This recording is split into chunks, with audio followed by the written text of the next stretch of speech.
Tässä kaloja liikkeellä suuri lauma. Kun eräälle apuralle juolahti mieleen, pitäis löytää uusi sauma. Se lähti heti parvesta loitommalle, mutta jäi uppottukin alle. Naaras kala on nyt vaiti, mistä kuvun päälle suoha maiti. Katos ahventen valtakunnassa on vähän huono puoli, että toisen ahvenen entistä emäntee ei kukaan toinen enää huoli. No elämän toveri on kalallekin tärkee, tarjolla on muikkua ja punasilmä särkee. Uskalla, ei männä muihin, hauki sieppoo heti suihin.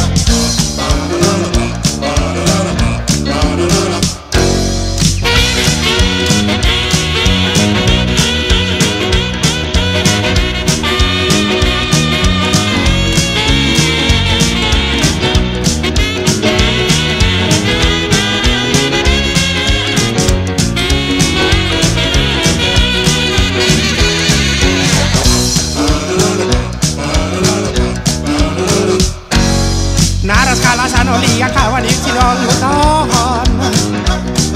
Mä tahdon kunnon kalaa ja lähenkin tästä lohilammikkoon. Ja kuinka ollakaan aivan kohta, naaraskalan ympärillä oli monta lohta. No lohilauma tuttun tapansa Pisteli ahvenen napansa.